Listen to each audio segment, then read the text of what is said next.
Hey everybody, my name is Ed. Okay, we're gonna do a quick haul video.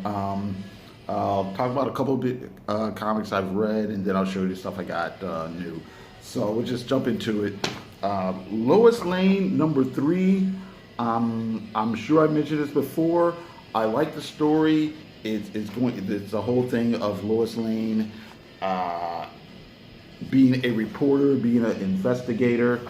She's teamed up with Renee Montoya, who is the Question, and there's all this stuff with her relationship with Clark Kent slash Superman.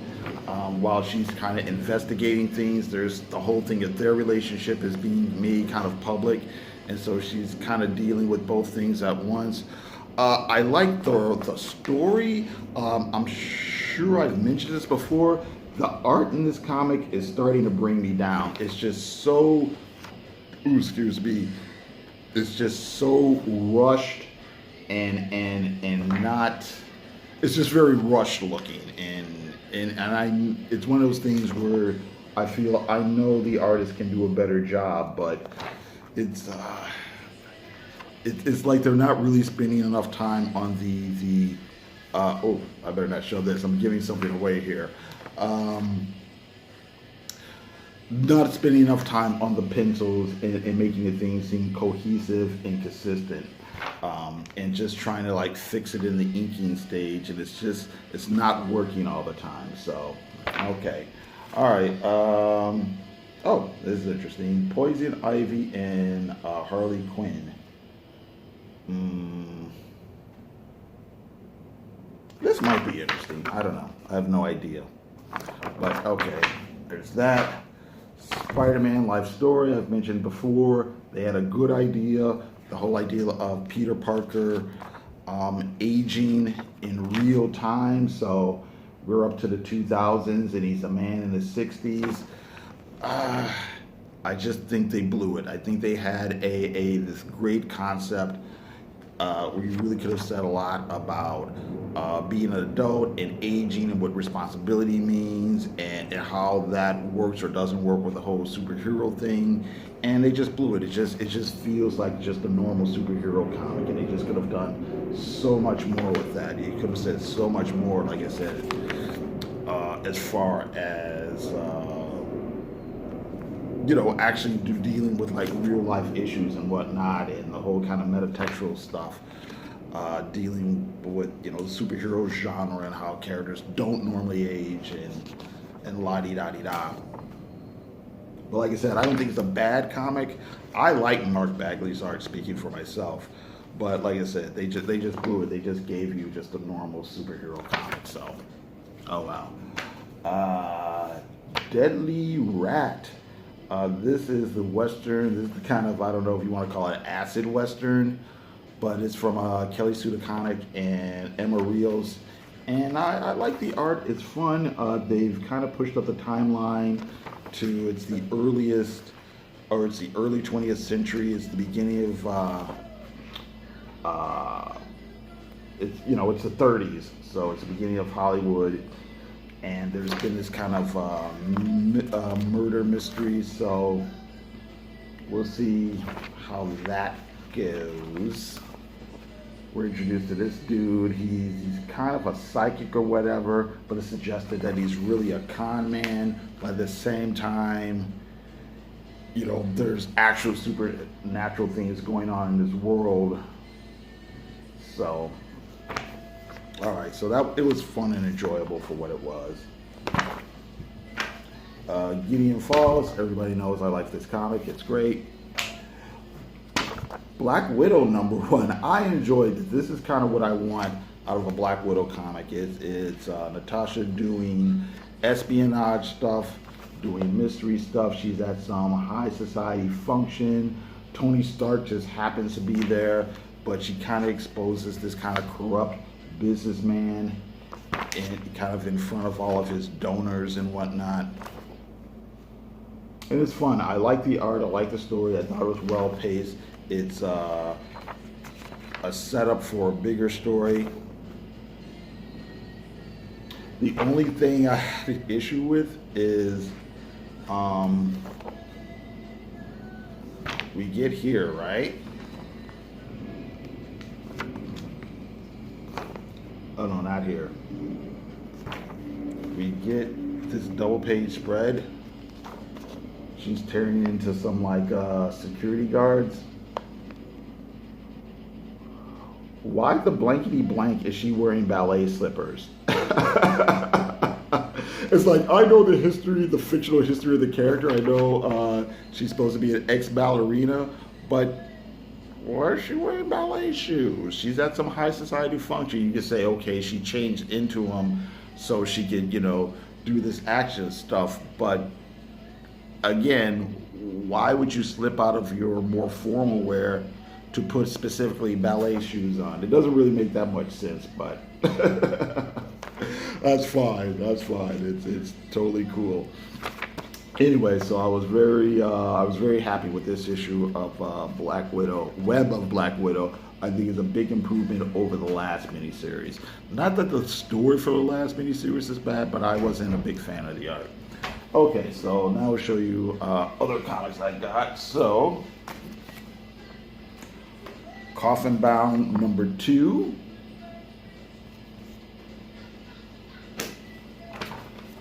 Ms. Marvel number 10. Black Cat 4. Invisible Woman 3. Nice Adam Hughes cover.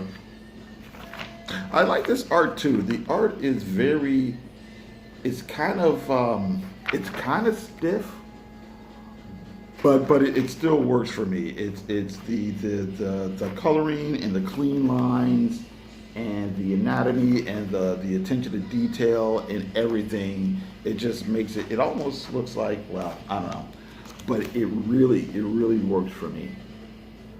So normally I like in my superhero comics, I like the art to be a bit more kinetic and a bit more fluid. But yeah, this art here really works. So the story is written by Mark Waid, and the art is by, I can't say it, Mattia D. Elise? I can't say it. You say it for me. But yeah, lots of fun for me. Oh wait, who's doing the coloring here? Does it say? Or it doesn't say. I guess it's the same person. I'm gonna assume it's the same person. All right. Anyway, another comic book that I'm buying just because I like the art, Silver Surfer Black. This is number, whatever. This is number 4 or something.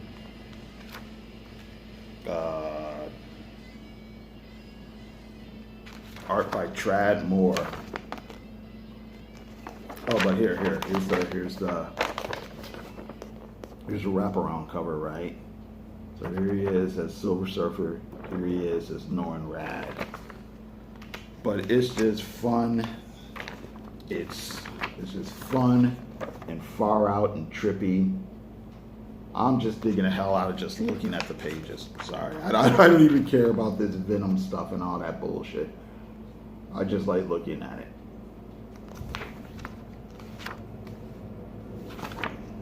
Here's the Watcher. Woo!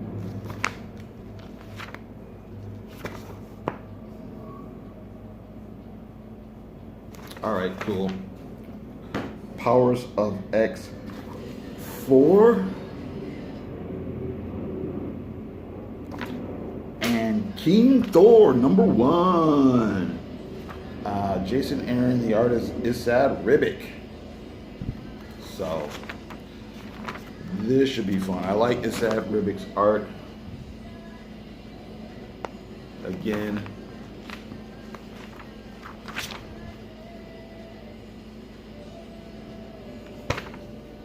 here's Thor's granddaughters from the future or whatever.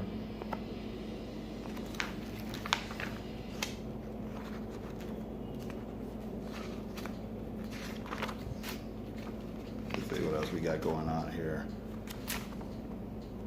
You know, got Goth Loki up in there. I'm just calling him Goth Loki because it looks like he's got black lipstick on or something. There it is on the cover here. Haha. And that's fine. No problem with that. All right. Oh, and what else I got today? I got Inferior 5, #1. Inferior 5 was like this comedy spoof superhero comic book that DC did back in the 60s. I haven't read too many of them. I'm aware of the characters, and I kind of want to get into them. And then I found out that, like I said, that this new series here by Keith Giffen and Jeff Lemire is coming out. So I figured I got to get into it. Also featuring Peacemaker. The only thing about it is it's like a 12-issue series. I don't know if I want to commit to that. I just want to read some Kathy goofball hijinks, man. I don't know if I want to commit to like a big story or whatever. So,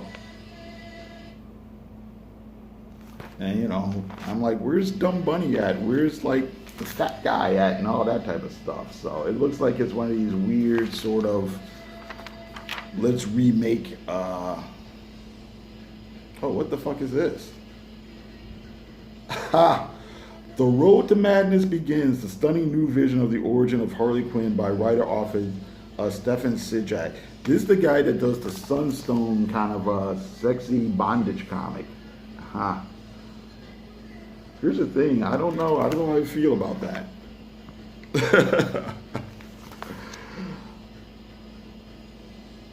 Alright. I don't know, it looks like there's been some sort of disaster or something. And it looks like they're going to kind of tie in our I don't know what's going on. I'll have to read it and see.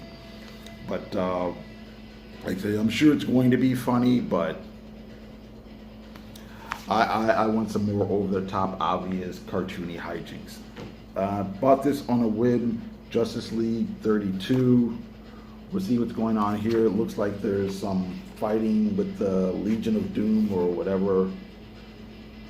War of the Villain nonsense, but who knows? It might be fun. I was reading Justice League for a while, then I got off of it. It's weird because I want to like it more than I actually like it, But we'll see. Like I said, we'll see what's going on. All right, House of X, 5 out of 5. I actually have really been enjoying the whole House of X, Powers of X thing. And then Blade Runner #3. I'm having fun with this as well. Okay, that's pretty much it. I have an idea for a trade review. I've actually been having the idea for like a couple weeks. I just haven't gotten around to like doing it because I haven't been able to wrap my thoughts around what I want to say about that particular the particular comic or the particular story, and I haven't written anything down. I haven't taken any notes or whatever. And then now I'm starting to get busy again with work and like real life and stuff like that. So I haven't been able to like sit down and get it together so I can do something to do a kind of a cohesive video. So I don't know when I'll get to that. Hopefully within the next week or two. I actually do have a couple of videos in the can that are just kind of random comic book walkthrough type things. So I might upload one of those like in the next couple of days. So that's it. Okay, so thank you very much for watching. You guys have a good day.